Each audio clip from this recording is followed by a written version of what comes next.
وَلَقَدْ يَسَّرْنَا الْقُرْآنَ لِلذِّكْرِ فَهَلْ مِن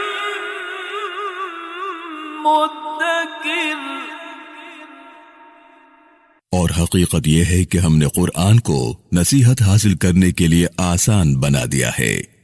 اب کیا کوئی ہے جو نصیحت حاصل کرے؟ آپ سن رہے ہیں مفہوم القرآن۔ سورۃ البقرہ یعنی وہ سورت جس میں ایک گائے کا ذکر ہے۔ رکوع نمبر 20۔ ان فی خلق السماوات والارض واختلاف الليل والنهار والفلك التي تجري في البحر بما ينفع الناس وما أنزل الله من السماء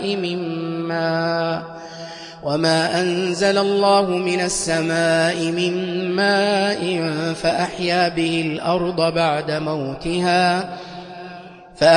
به الأرض بعد موتها وبث فيها من كل دابة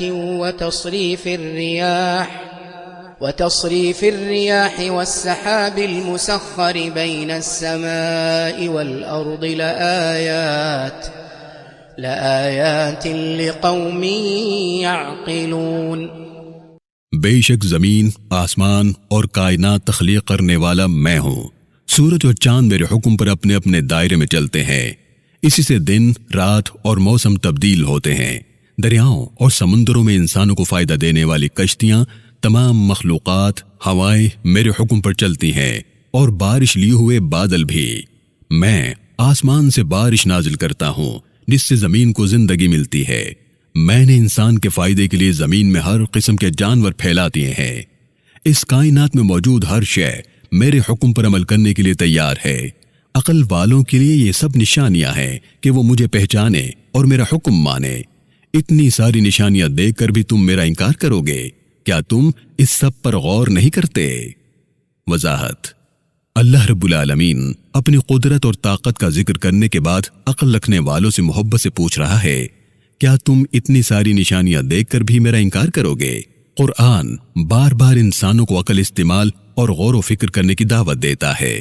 قرآن ایسا پیغام ہے جو خود پر بند آنکھوں سے ایمان لانے کا نہیں، کھلی آنکھوں اور کھلے دماغ سے سمجھنے کا حکم دیتا ہے۔ شان نزول: انکار کرنے والے مشرکوں نے کہا، بھلا کائنات، سورج، چاند، ہوا، بارش، انسان، جانور بنانے اور سب کو خوراک دینے جیسے کام ایک خدا اکیلا کیسے کر سکتا ہے؟ اس کے جواب میں اللہ رب العالمین نے یہ آیت مبارکہ نازل فرمائی۔ وَمِنَ النَّاسِ مَن يَتَّخِذُ مِن دُونِ اللَّهِ أَندَادًا يُحِبُّونَهُمْ كَحُبِّ اللَّهِ وَالَّذِينَ آمَنُوا أَشَدُّ حُبًّا لِّلَّهِ وَلَوْ يَرَى الَّذِينَ ظَلَمُوا إِذْ يَرَوْنَ الْعَذَابَ أَنَّ الْقُوَّةَ لِلَّهِ جَمِيعًا وَأَنَّ اللَّهَ شَدِيدُ الْعَذَابِ۔ جو لوگ مجھ پر، میرے رسول پر اور حساب کتاب کے دن پر ایمان لائے، وہ مجھ سے ایسے محبت کرتے ہیں جیسے اس کائنات کے مالک سے محبت کرنے کا حق ہے۔ دوسری طرف ساری نشانیاں دیکھ لینے کے بعد بھی کچھ لوگ دوسروں کو میرا شریک بنا کر جھوٹے خداؤں سے یوں محبت کرتے ہیں جیسے مجھ سے محبت کرنے کا حق ہے۔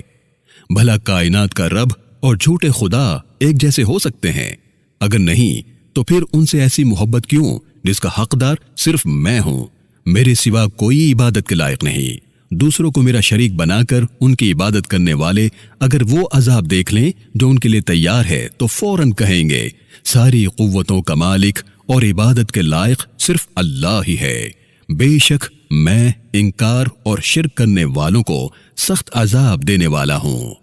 اذ تبرأ الذين اتبعوا من الذين اتبعوا ورأوا العذاب وتقطعت بهم الأسباب۔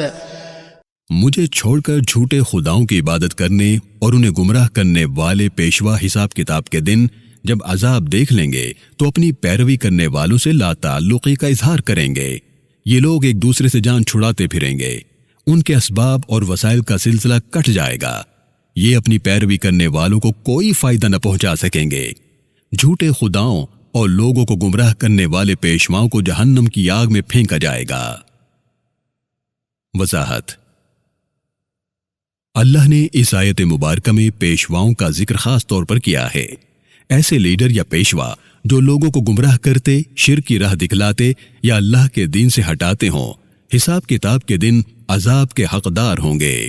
وقال الذين اتبعوا لو أن لنا كرة فنتبرأ منهم كما تبرؤوا منا كذلك يريهم الله أعمالهم حسرات عليهم وما هم بخارجين من النار۔ حساب کتاب کے دن سب پر حقیقت آشکار ہو جائے گی تو شرک کی راہ پر چلنے والے جھوٹے پیشواؤں کی پیروی کرنے والے کہیں گے، ہمارا ان جھوٹے اور بے ایمان پیشواؤں سے کوئی تعلق نہیں ہے، کاش ہمارے لیے دنیا میں واپس جانا ممکن ہو، ہم شرک کریں گے نہ ان گمراہ کرنے والے پیشواؤں کی پیروی۔ لوگوں کو گمراہ کرنے پر ملنے والا عذاب دیکھ کر جس طرح ہمارے پیشواؤں نے ہم سے اپنا تعلق توڑ لیا ہے، ہم بھی ان سے تعلق توڑتے ہیں۔ میں شرک کرنے والوں کو ان کے اعمال دکھاؤں گا جسے دیکھ کر انہیں مایوسی اور حسرت کے سوا کچھ حاصل نہ ہوگا۔ حسرت، پریشانی اور شرمندگی اس وقت ان کے کسی کام نہ آئے گی، کیونکہ دنیا میں دی گئی مہلت میں یہ لوگ مجھے چھوڑ کر جھوٹے خداؤں کی عبادت اور محبت میں مصروف رہے۔ یہ سزا کے طور پر آگ کے عذاب میں رہیں گے جس سے نکلنا ممکن نہیں۔ آگہی: یہاں سورۃ البقرہ کا 20واں رکوع مکمل ہو گیا ہے۔ اس رکوع میں 4 آیات بینات ہیں۔